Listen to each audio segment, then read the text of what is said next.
যে কম্পিউটার শব্দটি কোথা থেকে এসেছে? কম্পিউটার শব্দটি গ্রিক শব্দ কম্পিউট শব্দ থেকে এসেছে। কম্পিউটার শব্দের অর্থ গণনা করা। আগে আমাদের এই কম্পিউটারটা যে কাজে ব্যবহার হতো সেটা হলো গণনা কাজে ব্যবহার হতো, এই জন্য এটাকে গণনাকারী যন্ত্র বলা হয়। মূলত এটি তৈরি করা হয়েছিল গণনার জন্য, যে কোনো বড় বড় ডেটা গুলো সেটা কিভাবে আমরা মনে রাখতে পারি বা কিভাবে কি করতে পারি সেটা গণনা করা যেত খুব সহজে। সেই হিসেবে কম্পিউটারটা মেনলি আবিষ্কৃত হয়েছিল। এখন এই কম্পিউটারটা আমাদের অনেক বেশি দূর এগিয়ে গেছে, আমরা জানি যে প্রতিদিনই কোনো না কোনো আপডেট হচ্ছে। এরপরে দেখেন, কম্পিউটারের দুটি অংশের সাথে আমরা পরিচিত আছি, একটা হলো হার্ডওয়্যার এবং একটা সফটওয়্যার। তো হার্ডওয়্যার সাধারণত আমরা ছোটবেলায় পড়েছি, জানি আমরা 6-7 যারা মাধ্যমিক শিক্ষায় পড়ি, এবং এনটিআরসি মাউসি পরিচালিত যেসব বিদ্যালয়গুলো।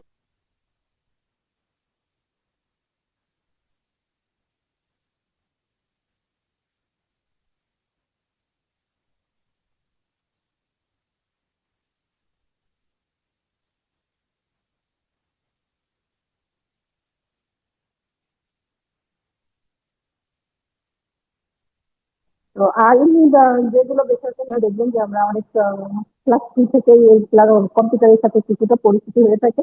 তো সেখানে হার্ডওয়্যার বলতে আমরা কি বুঝি? সেখানে হার্ডওয়্যার আমরা বলতে বুঝি যে কম্পিউটারের যেসব অংশ চোখে দেখা যায় এবং কাজ করা যায় সেই সব অংশকে হার্ডওয়্যার বলে, আর যেগুলো দিয়ে আমরা কাজ করতে পারি সেগুলোকে আমরা সাধারণত সফটওয়্যার বলি। তো এগুলো আসলে প্রোগ্রাম সমৃদ্ধ, অনেকগুলো প্রোগ্রামের একসঙ্গে হয়ে আমরা এর কাজ কর্মপদ্ধতি ও ব্যবহার বিধিকে বোঝায়, যার সাহায্যে কম্পিউটার কোনো নির্দিষ্ট প্রকারের কাজ সম্পাদন করা যায়। তার মানে আমরা সফটওয়্যারটাকে লিখছি কি, যে আমরা যে সকল কাজ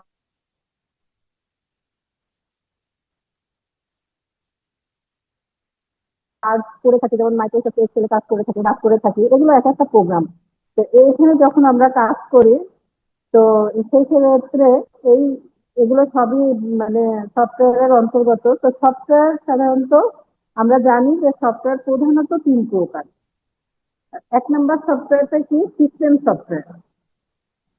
2 নম্বর সফটওয়্যার হলো প্রোগ্রামিং সফটওয়্যার, এবং 3 নম্বরটা অ্যাপ্লিকেশন সফটওয়্যার। তো সিস্টেম সফটওয়্যারের হার্ডওয়্যার গুলোকে চালাতে সহায়তা করে। যে যে সকল সিস্টেম গুলো আছে সেগুলো আমরা কম্পিউটার কাজ করার সময় সেই হার্ডওয়্যার গুলোকে চালাই। কিভাবে? অ্যাপ্লিকেশন সফটওয়্যার চালানোর জন্য প্ল্যাটফর্ম গঠন করে। সিস্টেম সফটওয়্যারের মধ্যে আছে অপারেটিং সিস্টেম, হার্ডওয়্যার ড্রাইভার ইত্যাদি। কম্পিউটারের বিভিন্ন প্রোগ্রাম ও হার্ডওয়্যারের মাঝে এর সমন্বয় সাধন করাই হলো মেন কাজ। তো আমরা যারা কম্পিউটার ব্যবহার করতে দিই বা করি, সাধারণত বিভিন্ন নির্দেশনা অনুযায়ী হার্ডওয়্যারকে পরিচালনা করে থাকে।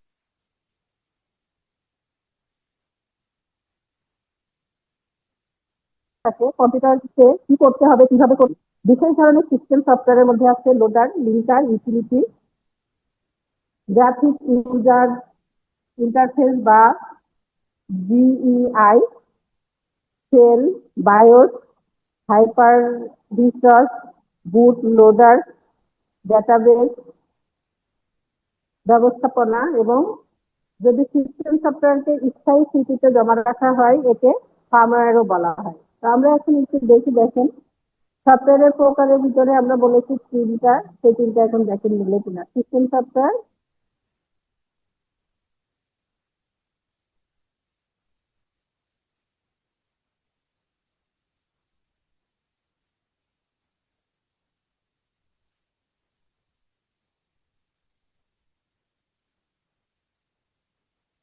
সফটওয়্যার বলা হয়।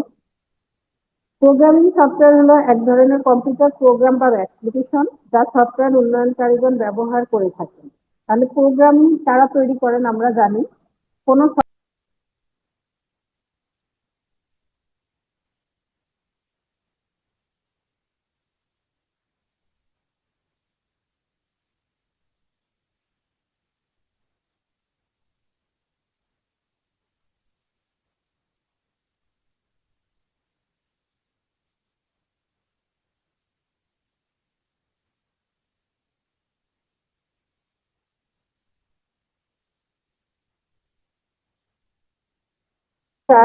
লোডার এবং নিয়ন্ত্রণ প্রোগ্রামগুলো। এটি জনপ্রিয় হয় ইউনিক্স এর মাধ্যমে 1970 এর দশকে, যেখানে গ্রিপ, এডব্লিউ কে এবং ম্যাক ব্যবহার করা হতো।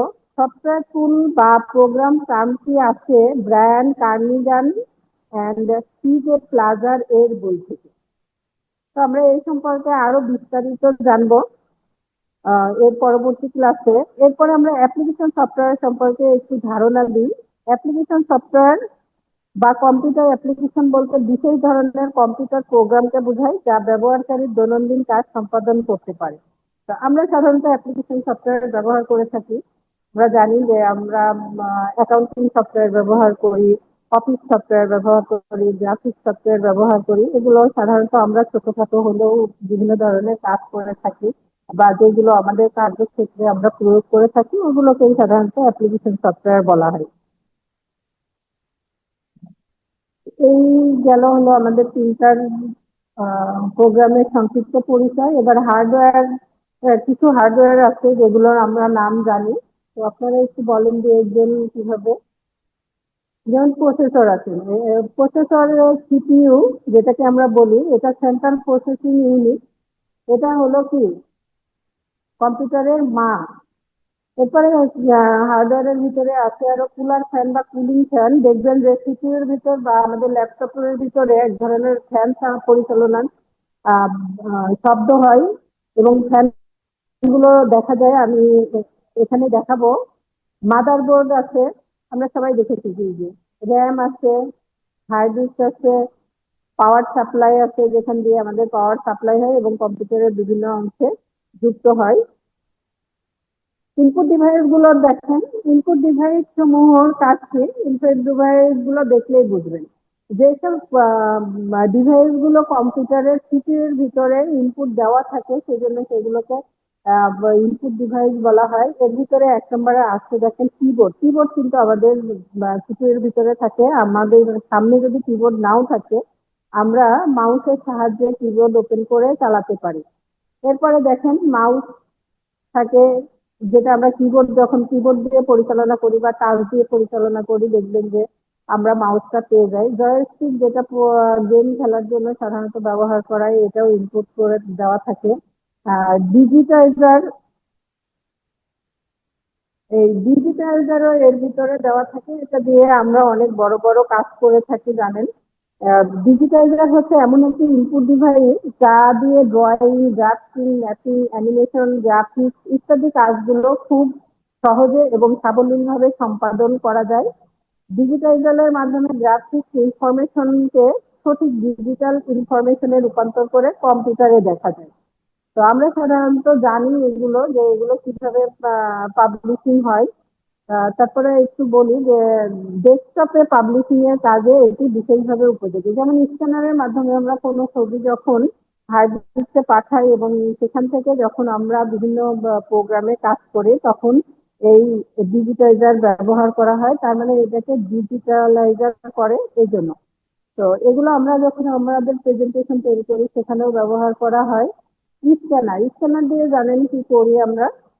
আমরা সাধারণত স্ক্যানার দিয়ে কোনো ছবি তুলে সেটাকে আমরা আবার সিপিইউতে পাঠাই এবং এই ছবি দিয়ে আমরা অনেক কাজ করতে পারি। এটাও ভিতরে থাকে মডেল। মডেল জানেন, মডেল আমরা বিভিন্ন অনলাইনের যে সিস্টেম সেখানে আমরা কিভাবে এখানে ব্যবহার করব।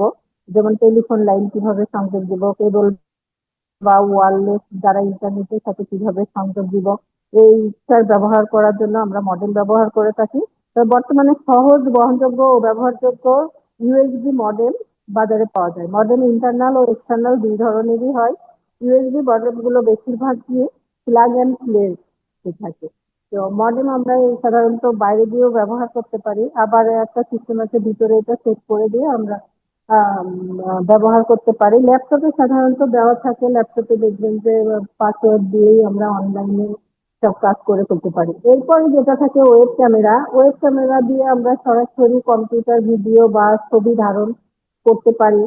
তো দেখা যাচ্ছে যে ইন্টারনেটে বিভিন্ন সময় আমরা বিভিন্ন মিটিং এ অ্যাটেন্ড করি অথবা বিভিন্ন সাক্ষাৎকার দিই বা ক্লাস করি, তখন যদি আমাদের ছবি ওখানে প্রদর্শনের ম্যান্ডেটরি থাকে, তখন আমরা ওয়েব ক্যামেরা ব্যবহার করতে পারি। তবে ডেস্কটপে ওয়েব ক্যামেরা আলাদা করে ব্যবহার করতে হয়। আর ল্যাপটপে ওয়েব ক্যামেরাটা দেওয়াই থাকে সাধারণত। মোবাইলেও আমাদের যে একটা মিনি কম্পিউটার আমরা বলে থাকি, সেখানেও কিন্তু ক্যামেরা দেওয়া থাকে।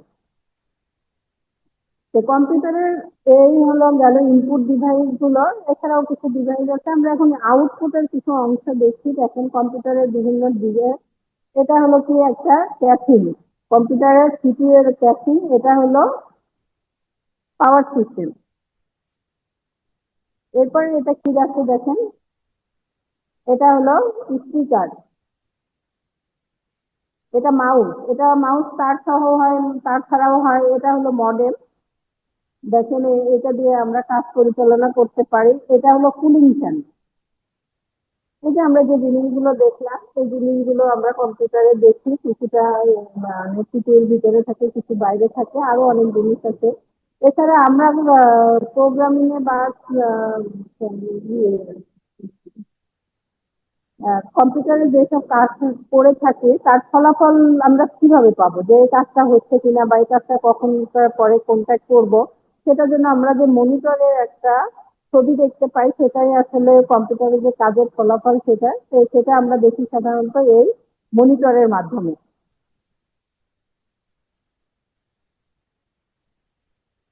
এরপরে দেখেন এগুলো সব একসাথে দেওয়া আছে। এটা পাওয়ার সাপ্লাই আছে, অপটিক্যাল ফাইবার আছে, তারপরে মাদার বোর্ড আছে, আর তারপরে এই যে এখানে আছে স্পিকার আছে, এখানে সিলিং ফ্যান আছে। এটা সবগুলো একসাথে। আউটপুট ডিভাইস গুলো কি কি? আমরা কম্পিউটারের আউটপুট ডিভাইস সম্পর্কে কি বুঝি দেখেন তো। যেগুলো বাইরে থাকে সাধারণত, আমরা একটু আগেই বললাম হার্ডওয়্যারের মতোই আউটপুট ডিভাইস গুলো, যেগুলো বাইরে থেকে কম্পিউটারের সাথে সংযোগ দেওয়া হয়। সেটা হলো দেখেন মনিটর, সেটা প্রিন্টার, স্পিকার। কারণ ডেস্কটপে কিন্তু স্পিকার আলাদা করে দেওয়া থাকে না, এটা বাইরে থেকে লাগাতে হয়, আমাদের আলাদা ব্যবহার করতে হয়। তো ল্যাপটপে এটা দেওয়া থাকে। এরপরে দেখেন মেমোরি ইউনিট। কম্পিউটারের একটা অংশ আছে মেমোরি কাজ করে। আমরা এখানে মেমোরিতে সাধারণত দুই ভাবে দেখতে পাই। তো মেমোরি কি জন্য দরকার? একটা শর্ট মেমোরি থাকে, একটা লং টার্ম মেমোরি থাকে, বা মাধ্যমিক মেমোরি যেটাকে বলা হয়। তো আর এখানে আমরা যে কথাটা বলতেছি সেটা হলো যে কম্পিউটারে আমরা যখন কোনো প্রোগ্রামে কাজ করি বা কোনো অ্যাপ্লিকেশন সফটওয়্যারে কাজ করি, সেখানে দেখা যায় যে আমাদের সেভ করতে হয়। এটা আমরা সংরক্ষণ করে রাখি। কোথায় করি এটা? এটা আমরা মেমোরি ইউনিটে করি। সেই মেমোরি ইউনিটে কি কি আছে? প্রাইমারি মেমোরি এবং সেকেন্ডারি মেমোরি নামে দুইটা মেমোরি আমরা শনাক্ত করে থাকি। প্রাইমারি মেমোরির ভিতরে কি আছে দেখেন, র্যাম, র্যান্ডম অ্যাক্সেস মেমোরি। এখানে কম্পিউটারে সেভ করা হয়। এই মেমোরিতে সংরক্ষিত ডাটা যেমন রিড করা যায়, তেমনি আবার প্রয়োজনে এই মেমোরিতে ডাটা রাইট করে সংরক্ষণও করা যায়। তো এই মেমোরি ডাটা মুছে ফেলা যায়, আবার নতুন করে ডাটা এন্ট্রি দেওয়া যায়, আবার সংরক্ষণ করা যায়। যে কোনো সময় র্যামের যে কোনো লোকেশনের ডাটা রিড বা যে কোনো লোকেশনে ডাটা রাইট করা যায়, এবং একে র্যান্ডম অ্যাক্সেস মেমোরি, সংক্ষেপে র্যাম বলা হয়। এছাড়া র্যামের বিদ্যুৎ সরবরাহ বন্ধ হয়ে গেলে সম্পূর্ণ ডাটা মুছে যায়, এবং বলে র্যামকে ভোলাটাইল মেমোরিও বলা হয়। যতক্ষণ বিদ্যুৎ সরবরাহ থাকে ততক্ষণ র্যাম ডাটা সংরক্ষণ করে রাখতে পারে। আর বিদ্যুৎ চলে গেলে মেমোরি বন্ধ হয়ে যায়। এখন রম, দেখেন এটা রিড অনলি মেমোরি। রম এক ধরনের স্থায়ী সেমিকন্ডাক্টর মেমোরি। এই মেমোরিতে আইসি আকার তৈরি করা হয়, তৈরির সময় ডাটা বা প্রোগ্রাম সংরক্ষণ করা হয়। কম্পিউটার সিস্টেম চালু করা হওয়ার সময় অত্যাবশ্যকীয় এবং বারবার প্রয়োজন হয় এমন এক ধরনের প্রোগ্রাম রমে সংরক্ষণ করা হয়। এই প্রোগ্রামকে আবার বায়োস বলা হয়। তাহলে রমে দেখেন রমের কাজ কি। কম্পিউটার সিস্টেমে মাইক্রোপ্রসেসর প্রথমে রমের প্রোগ্রাম সমূহ এক্সিকিউট করে, অতঃপর রমের প্রোগ্রাম অন্যান্য প্রোগ্রাম এক্সিকিউশনের পরিবেশ তৈরি করে। রম একবার ডাটা সংরক্ষণ করা হলে তা আর পরিবর্তন করা যায় না বলে একে স্থায়ী মেমোরি বলা হয়। তাহলে র্যাম দেখেন আমাদের মানে শর্ট টার্ম মেমোরি ছিল, আমরা যখন কাজ করি তখনই এই মেমোরিটা আমাদেরকে সাহায্য করে। আর রম হলো আমাদেরকে এটা লং টার্মে একটা সংরক্ষণ করার ব্যবস্থা করে দেয়, যার জন্য আমরা এটা অনেক মানে বেশি সময় ধরে বা লং টাইম ধরে এটাকে সেভ করে রাখতে পারি। রম তৈরির সময় প্রস্তুতকারী প্রতিষ্ঠান এটা প্রোগ্রাম ভরে দেয় বলে রমে সংরক্ষিত প্রোগ্রামকে ফার্মওয়্যার বলা হয়। তাহলে দেখেন ফার্মওয়্যার কথাটা রমে এসেছে। এরপরে দেখি আমরা সেকেন্ডারি মেমোরির কথা। সেকেন্ডারি মেমোরিতে কি কি আছে? সেকেন্ডারি মেমোরি বলতে যেটা কম্পিউটারের ভিতরে না থেকে আমরা বাইরে থেকে আবার এক্সট্রা করে ব্যবহার করে থাকি, সেটাকেই বলা হচ্ছে কি সেকেন্ডারি মেমোরি। সেকেন্ডারি মেমোরি প্রধান মেমোরি অপেক্ষা অধিক ধারণ ক্ষমতা ও ধীর গতি সম্পন্ন হয়। তো আমরা বাইরে থেকে যখন বিভিন্ন ধরনের pen drive, flash disk, hard disk, CD ROM, DVD player, DVD প্লেয়ারের যে ডিভিডি ক্যাসেট আছে সেটা কিনি, এবং ম্যাগনেটিক টেপ আছে এক ধরনের।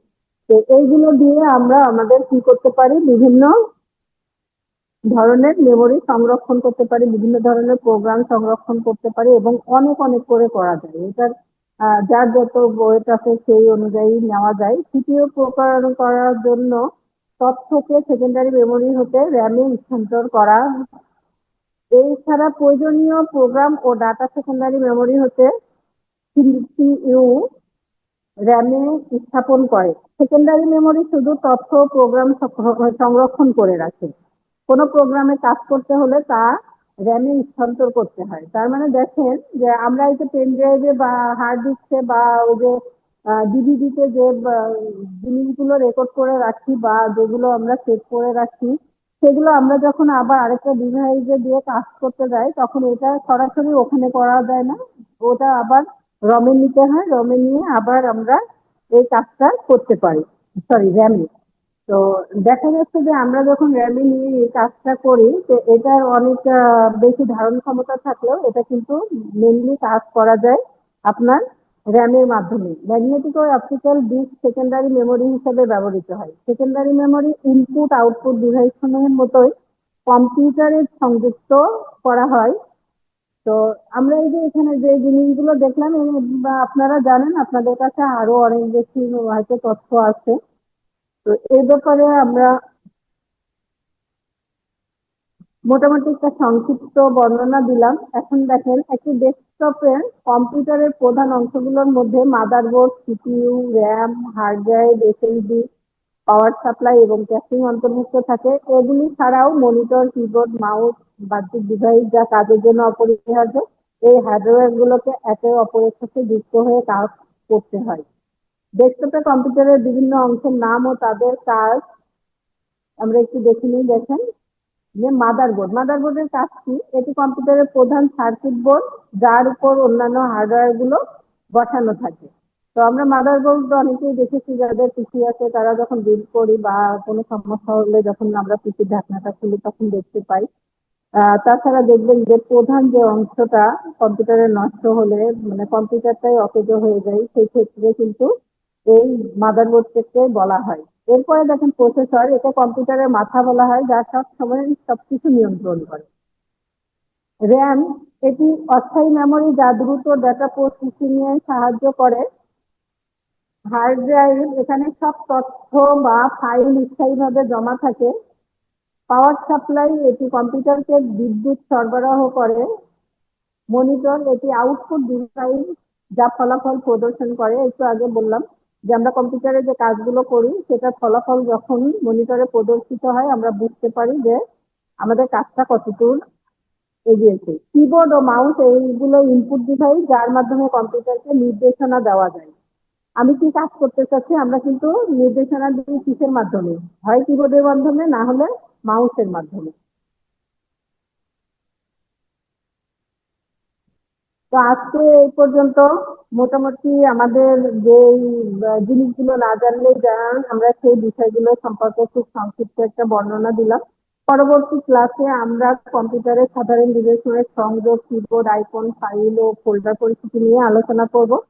তো আমরা বিভিন্ন কম্পিউটারের বিভিন্ন অংশের আবার বিভিন্ন যে ক্ষুদ্র ক্ষুদ্র অংশগুলো আছে সেগুলো নিয়ে আলোচনা করব। আজকে তাহলে এ পর্যন্ত। আপনাদের সবাইকে ধন্যবাদ। আসসালামু আলাইকুম ওয়া রাহমাতুল্লাহি ওয়া বারাকাতুহু।